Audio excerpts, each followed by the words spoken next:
उल्काजी, हाच मुद्दा घेऊन आपण पुढे जाऊयात. सर्वसामान्य लोकांना याचा त्रास काही होणार आहे का? कुठल्या भीतीमधून हा कायदा तयार होतोय? नाही, सामान्य लोकांना याचा निश्चितच त्रास होणार आहे. एकतर आपण पहिला प्रश्न बोंडे साहेबांना असा विचारला पाहिजे की आतापर्यंत जेवढी आंदोलनं होत आहेत त्यातली किती आंदोलनं हिंसक होतात हो, आणि किती आंदोलनांनी अशी काही मालमत्तेची नुकसानी किंवा पोलिसांना मारलंय. तुम्ही एकाच आंदोलनाचं उदाहरण देताय जे काही वर्षांपूर्वी घडलेलं आहे. त्यानंतर अनेक आंदोलनं सतत जवळपास रोज होत आहेत.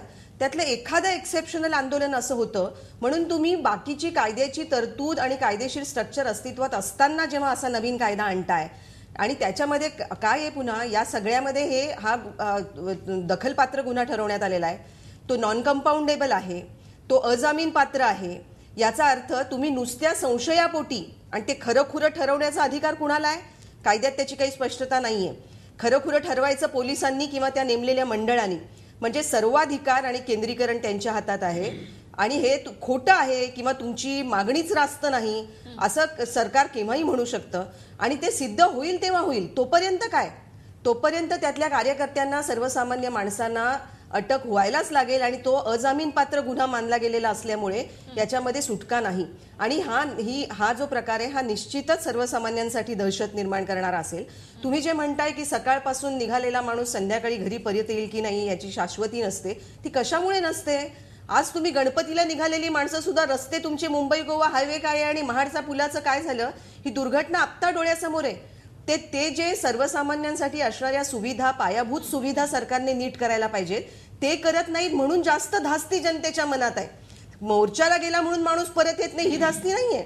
तेव्हा वाटेल त्या कारणाखाली लपून हे या प्रकारचं धोरण आणणं. आणि आतापर्यंत हिंसक मोर्चे कोणी काढले आहेत महाराष्ट्राच्या राजकीय इतिहासात? जरा आठवून बघा. नावं घ्यायला पाहिजेत का? तर ज्यांनी काढली आहे तेच आता सत्तेवर आहात ना.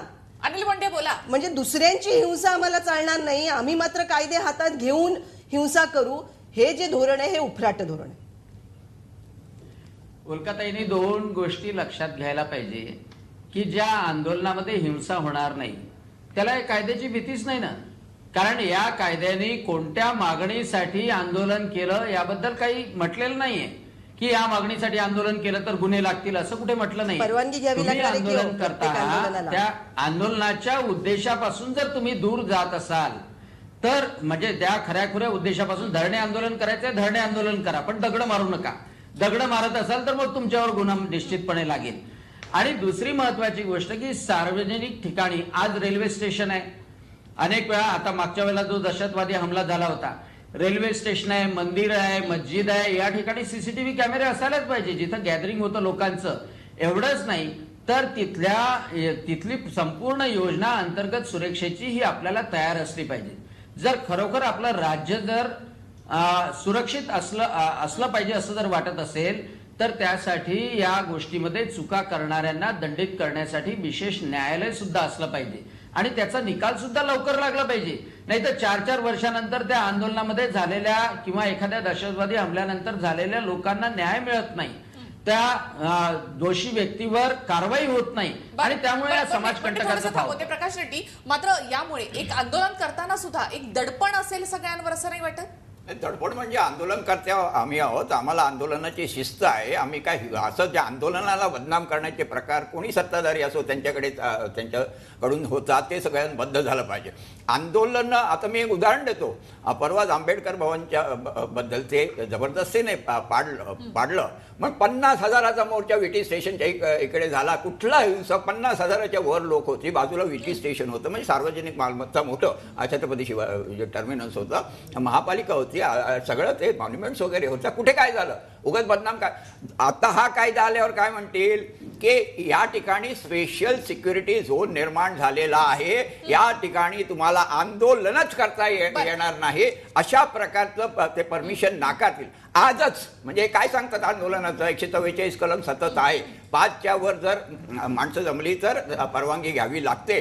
हॉल आंदोलनाला मिळत नाही, पोलीस जाऊन सांगतात इकडे त्यांना परवानगी देऊ नये, आणि सार्वजनिक जर हे करायचं असेल परवानग्याच टाळतात आणि आझाद मैदानामध्येच आंदोलन करा अशी जबरदस्ती होते. त्यामुळे आधीच हे सगळे कायदे आहेत आणि त्याच्यानंतर हा ड्रॅकोनियन जो कायदा आलाय आंदोलन करणाऱ्याला आणि त्याच्यात सामील होणाऱ्याला शिक्षा करण्यात यावी आणि त्याला 6 महिने 1 वर्ष जामिनाशिवाय तिकडे बंद करण्यात यावा प्रकाशजी, तुमचा आणि मुद्दा त्याला मला कळला. देशद्रोही म्हणून घोषित उल्काजी, करण्यात तुम्ही यावा. स्वतः जन याच्यासाठी हे आंदोलनामध्ये कायदे आहात. आहेत. म्हणून मला विचारायचंय, येते मी अतुलजी तुमच्याकडे.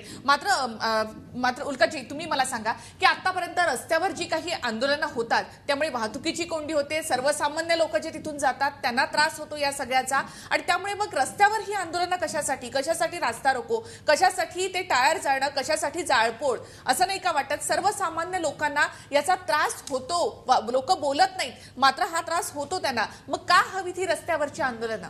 नाही, याच्यामध्ये एक मुद्दा मला मांडायचा तो असा की दरवेळेला काही रास्ता रोको होत नसतं. आंदोलनाच्या सुद्धा पायऱ्या असतात आणि ज्या वेळेला सरकार अजिबात दखल घेत नाही आणि ते प्रश्न अत्यंत ज्वलंत प्रश्न असतात तेव्हा मग आंदोलनाच्या पायऱ्यावर ओलांडल्या जातात. सर्वसामान्यतः मोठ्या प्रमाणात जी जन आंदोलनं होतात ती शांततेने, अहिंसात्मक मार्गाने आणि आपल्या देशाच्या संविधानावर संपूर्ण विश्वास असणारी मंडळीच ही आंदोलनाचं नेतृत्व करत असतात. त्यामुळे ती पायरी ओलांडली जाऊ नये असा त्यांचा आटोकाट प्रयत्न असतो. यामध्ये होणार काय आहे की तुम्ही 100 लोकांपेक्षा जास्त तुम्ही कुठे बसणार धरणं धरून हे पोलिसांनी ठरवणं, कुठेतरी आडमार्गाला तुम्हाला टाकणं, जिथे मुळात आंदोलनाचा उद्देश काय असतो की समाजाचं आणि सरकारचं लक्ष वेधून घेणं. जिथे तुम्ही आता आझाद मैदानात तुम्ही किती वेळ बसा, सरकार तुमच्याकडे ढुंकून बघणार नाही आणि जनतेने तिकडे बघू नये म्हणून आझाद मैदानाला काटोकाट बंद करून पत्रे लावून टाकलेले आहेत बाजूने. याचा अर्थ असा आहे की तुम्ही आंदोलनाचा जो गाभा आहे त्या आंदोलनाचा गाभाच काढून घेताय आणि जी मुस्कटदाबी, जी नाकेबंदी तुम्ही करता आहात त्याच्यातून असंतोष जास्त उफाळणार आहे. तेव्हा ज्या सरकारला खऱ्याखुऱ्या जनहिताची काळजी आहे तेव्हा त्यांनी हे लक्षात घेतलं पाहिजे की आंदोलनं एक पायरी ओलांडून पुढे जात आहेत. याचा अर्थच असा आहे की सर्वसामान्यांच्या प्रश्नांना उत्तर देण्यात सरकार अपुरं पडतंय आणि हे सरकारचं अपयश आहे आणि त्यातून धडा घेऊन पुढचं पाऊल सरकारने उचललं पाहिजे. त्याच्याऐवजी मुस्कटदाबी करण्याचं पाऊल उचलणं याचा अर्थच असा आहे की तुम्हाला या देशांतर्गत आणीबाणी आणायची. बरं, अनिल बोंडे, मी येते तुमच्याकडे. अतुल लोंढे बोलताय.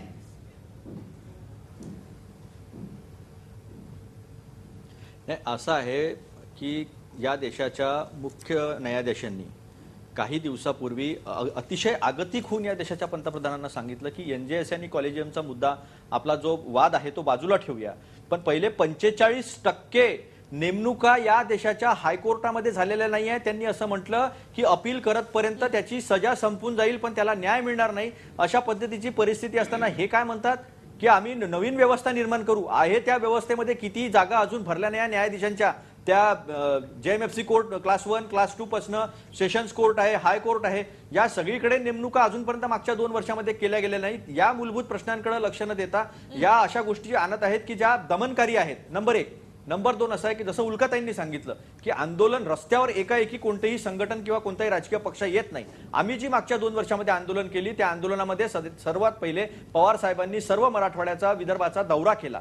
दौरा केल्यानंतर काय काय समस्या उद्भवू शकतात या ऑगस्टमध्येच त्याचं निवेदन मुख्यमंत्र्यांना आणि प्रधानमंत्र्यांना सुद्धा सांगितलं. देशाच्या कृषी मंत्र्यांना सुद्धा लक्षात आणून दिलं होतं आणि त्याच्यानंतरही कुठली कारवाई होत नाही म्हणून ठिकठिकाणी सभा घेण्यात आल्या आणि सभा घेतल्यानंतरही सरकारचे डोळे उघडले नाही म्हणून मग जेल भरो केलं होतं. तर ह्या आंदोलनाचे जे टप्पे आहे त्या टप्प्याने जात असतं प्रत्येक आंदोलन. प्रत्येक विषय हा लोकांच्या संदर्भातला असतो आणि जसं उल्काताईंनी सांगितलं की हे लक्षात आणून देण्यासाठीचे टप्पे सगळे बाजूला ठेवायचे. अस्तित्वात असलेल्या कायद्याची प्रभावी अंमलबजावणी करू शकत नाही अशा पद्धतीची ही एक प्रकारची त्यांची म्हणजे त्यांनी सांगितलंच आहे की आम्ही हे नाही करू शकत. जे आहे उपयुक्त कायदे सध्याचे आहे अस्तित्वात त्याच्या पद्धतीने आम्ही करू शकत नाही. म्हणून नवा कायदा आणण्यामागचा मानसच आहे की 2 वर्षामध्ये या सरकारचं सर्व आघाड्यांवर शेतकऱ्यांचे प्रश्न असतील, कामगारांचे प्रश्न असतील, विद्यार्थ्यांच्या स्कॉलरशिपचा प्रश्न असेल, झाकण्यासाठी कायदा आणला जातोय. अनिल बोंडे हसतायत गालातल्या गालामध्ये. आपल्याला त्यांना या संदर्भात विचारायचंय. लोंढे, मी येते तुमच्याकडे पुन्हा एकदा. आणि बोंडे, तुमच्याकडे येते. वेळ झाली एका छोट्याशा ब्रेकची. ब्रेक नंतर अनिल बोंडे तुमच्याकडे. मगाशी तुम्हालाही तुमचा मुद्दा मांडायचा होता, मात्र प्रश्न असा आहे की ही घटनेची सुद्धा पायमल्ली आहे असं नाही का वाटत? नाही, मला असं वाटत नाही. कारण की पहा, उगीचीच भीती वाटून घेण्याची गरज नाही. खरं म्हणजे भारतरत्न बाबासाहेब आंबेडकरांच्या अनुयायांनी, त्यांच्या पुत्रांनी जे आंदोलन केलं किती शांततापूर्ण आंदोलन होतं. कुठेही हिंसक घटना झाली का? नाही झाली. आणि त्या आंदोलनाला, अशा आंदोलनाला कुठेही बंदी नाही. आता 2 मुद्दे आपण एकमेकांमध्ये टाकतोय. जे संवेदनशील क्षेत्र आहे त्या संवेदनशील क्षेत्राच्या सुरक्षेच्या संदर्भात करावयाच्या उपाययोजना ह्या सुद्धा यामध्ये अंतर्भूत केलेल्या आहे. आणि ज्या आंदोलनामध्ये हिंसक घटना होत असतील किंवा लोकांना त्रास होत असेल किंवा सार्वजनिक मालमत्तेला त्रास होत असेल किंवा जीविताला हानी होत असेल, निश्चितपणे यावर कडक कारवाई करणं आवश्यक आहे. कारण नेता जरी नाही तरी काही समाजकंटक मात्र यामध्ये हात धुवून घेतात आणि त्यामुळे आंदोलन सुद्धा बदनाम होतं अनेक वेळा. परंतु आंदोलन ही होणारच आणि त्याला रोखण्याचा उद्देश निश्चितपणे कायद्यात नाही, परंतु आंदोलनं असताना सुद्धा सर्व समाज सुरक्षित राहिला पाहिजे. सर्व समाजाची मत्ता ही सुद्धा सुरक्षित राहिली पाहिजे. दळणवळण सुरू असलं पाहिजे. अनेक वेळा तर रास्ता रोको असला ना तर अँब्युलन्स जर थांबवल्या गेली तर किंवा अँब्युलन्समध्ये नसला, ऑटोमध्ये एखादा पेशंट असला आणि ते लोक जर संवेदनशील नसले तर त्या माणसाचा जीव सुद्धा जाऊ शकतो. आणि मग अशा वेळी यामध्ये टोटल उपाययोजना अशा आंदोलनाच्या वेळी काय कराव्या किंवा इंटरनल सिक्युरिटी कशी असावी यासाठी एक सेपरेट कायदा निर्माण करणं ही म्हणजे काळाची गरज होती. कारण हा कायदा जर अगोदर जर केला असता तर कदाचित अनेक घटना ज्या अगोदरच्या काळामध्ये घडल्या त्या आपल्याला टाळता आल्या असत्या. आणि म्हणून मला असं वाटतं याचं सर्वांनी स्वागत करायला पाहिजे. येते बोंडे तुमच्याकडे. प्रकाश रेड्डी, अर्थात आंदोलनाच्या माध्यमातून आपण फक्त लोकांना होणारा त्रास या ठिकाणी बोलतोय किंवा जे काही नुकसान होईल त्याविषयी बोलतो, मात्र अनेक आंदोलनं ही पोलिसांकडून सुद्धा चिरडली जातात. आपण सातत्यानं ते पाहत असतो. अशा वेळेला पोलिसांना जर अतिरिक्त असे हे अधिकार दिले गेले तर त्याचा गैरवापर होईल याची भीती वाटते का? भीती वगैरे आम्हाला वाटत नाही, कारण हे होते आणि त्यांनी त्याच्याशी लढायला मी समर्थ आहोत. पहिली गोष्ट काय की आंदोलनामुळे लोकांना अडचण होते हे काय खरं नाही. कारण लोकच आंदोलन करतात. हे हजारो लोक, लाखो लोक येतात म्हणजे ती कुठून येतात? ती भाड्याने आणलेली नसतात किंवा श्रीमंत नसतात. लोकांच्या प्रश्नासाठी आंदोलन होतं. आणि यांनी एक बरोबर मुद्दा सांगितला, त्या थोडक्यात बोलतो की आंदोलनाचे टप्पे असतात. 2 तारखेला संबंध देशामध्ये कामगारांचा औद्योगिक बंद आहे आणि हा बंद आहे त्यावेळेला प्रचार होणार, बघा त्रास होतो, प्रोडक्शन होत नाही, देशाचं नुकसान होतं. परंतु त्यांनी कॉन्ट्रॅक्ट लेबर आहे सगळीकडे, त्या ठिकाणी हायर अँड फायर सिस्टीम आणली गेलेली आहे. त्या ठिकाणी मिनिमम वेज त्या ठिकाणी नाही, 2-2 हजारावर कामं करून असे असंख्य प्रश्न आहेत. त्याच्यासाठी फॅक्टरी लेवलवर डेप्युटेशन गेलं, त्या ठिकाणी काळ्या फिती बांधा म्हटलं, काळ्या फिती बांधल्या, गेट मिटिंग झाल्या, मंत्र्यांकडे म्हणजे स्थानिक जिल्ह्यापासून सगळ्याकडे गेलो आणि केंद्रीय मंत्र्यांकडे गेल्यावर सुद्धा जर काही प्रश्न सुटत नाही तर तो बंद होणार आणि त्याला कोणी अडवू शकणार नाही. ते आंदोलन आम्ही करणार. परंतु अशी आंदोलन तळून याला हे आता प्रोडक्शन हे होतं, देशद्रोही कृती म्हणून जाहीर करता येतील आणि पब्लिक स्पेसिस आहेत त्याच्यामध्ये. म्हणजे छत्रपती शिवाजी टर्मिनस आणि पब्लिक काही कुठलाही कारखाना हा सार्वजनिक आहे ते याच्या कायद्याखाली येऊ शकतात. आणि स्पेशल सिक्युरिटी झोन्स निर्माण करून स्पेशल सिक्युरिटी फोर्स निर्माण केला जातोय. याची पोलिसांना तरी कल्पना आहे का? म्हणजे 2 फोर्स निर्माण झालेले आहेत आणि कायदा हे घटने म्हणाले, घटनेचा उल्लेख त्यांनी केला. घटना बाह्य हे कृत्य आहे, कारण हे अनलॉफुल ऍक्टिव्हिटीज प्रिव्हेन्शन ऍक्टच्या खाली हे घडलेलं आहे की कोणी घोषणा दिली की त्याला देशद्रोही म्हणून हे करायचं. हायकोर्टाने, सुप्रीम कोर्टाने ताशेरे मारलेले आहेत की तुम्ही या कायद्याचा उपयोग असा करता कामा नये आणि त्याच्यावरती हा कायदा येतोय. त्यामुळे हे काय करतील, चिरडली जातील म्हणून मग अंतर्गत सुरक्षा नकोच का? यावर पुढे चर्चा करूयात. शेवटच्या टप्प्यामध्ये चर्चा आहे. वेळ झाली एका छोट्याशा ब्रेकची. अतुल लोंढे यांच्याकडे. अतुल लोंढे, अगदी थोडक्यात सांगाल, वेळ आपल्याकडे खूप कमी आहे, मात्र मग अंतर्गत सुरक्षा आपल्याला नकोच का? आणि दुसरा प्रश्न म्हणजे तुम्ही कशा प्रकारे याला विरोध करणार आहात?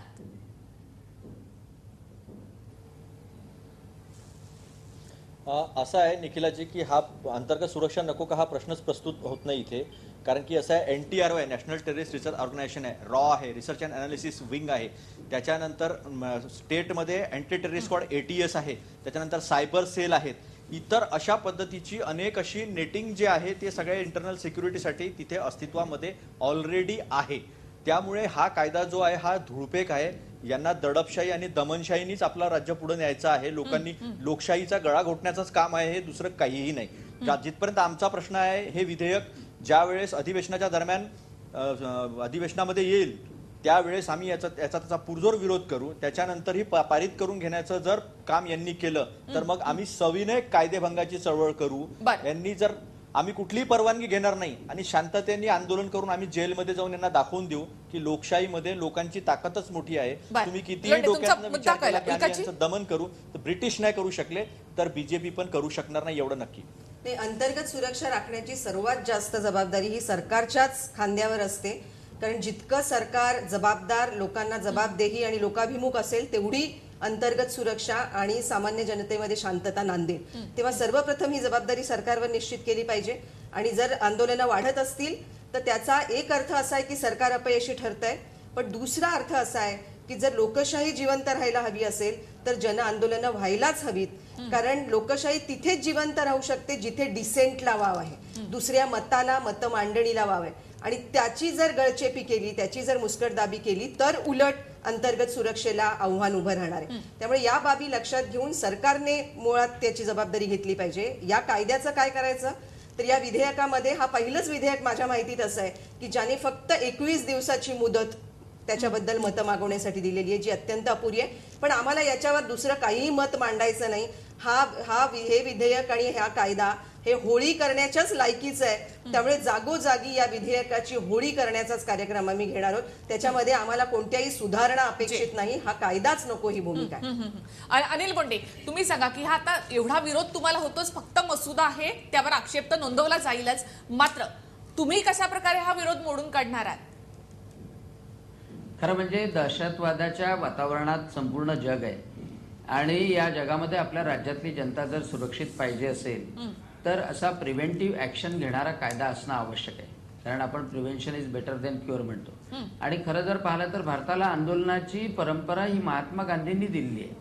महात्मा गांधींनी चले जावचं आंदोलन जेव्हा केलं होतं आणि चौरी बोंडे, मात्र आता लोंढे इथे म्हणतात की आम्ही जेल भरो करणार, उल्काजी म्हणतात आम्ही होळी जमावानी जेव्हा पोलीस चौकी जाळली होती तेव्हा महात्मा गांधींनी जबाबदारी घेऊन ते आंदोलन वापस 125 घेतलं कोटीचा हा देश आहे. आणि त्यामुळे आंदोलनाबाबत आहेत आणि हिंदू, मुस्लिम, शीख, ईसाई सगळे एक आहेत. त्यामुळे त्यामुळे हा देश अखंड राहिलेला आहे. आंदोलन या सरकारचे प्रश्न सोडवत नाही म्हणून निर्माण होतात. आंदोलन हे का होतात, सरकार प्रश्न सोडवत नाही म्हणून निर्माण होतात. आणि अंतर्गत सुरक्षेच्या नावाने देशावर संकट येण्याच्या नावाखाली जर आणीबाणी असले कायदे आणण्याचा प्रयत्न झाला तर त्याला या देशातली जनता विरोध करेल आणि त्या संबंध याची होळी करण्यात येईल. या वेबसाईटवर सूचना देऊन त्याचं स्वागत करायला पाहिजे. उगीच आपल्याला एक कार्यक्रम मिळाला होळी करायचा असं समजू नये असं मला वाटतं. तुम्ही कार्यक्रम का देताय? तुम्ही ते मागे घ्या म्हणजे कार्यक्रम होणार नाही ना. तुम्ही सूचना करा. तुम्ही तुमच्या यावर सूचना मागवण्यात आलेल्या आहेत, मात्र आतापासूनच ही आंदोलनं चिरडण्यासाठी हा कायदा आहे ही भावना तयार होते बोलणे. आणि यावर काहीतरी स्पष्टीकरण द्यावं लागणार आहे किंवा हा नेमका कायदा काय असणार यामध्ये पारदर्शकता आणावी लागणार आहे. तुम्ही सगळे या चर्चेमध्ये सहभागी झालात त्याबद्दल धन्यवाद. बुलेटिनमध्ये आपण इथे थांबूयात. नमस्कार.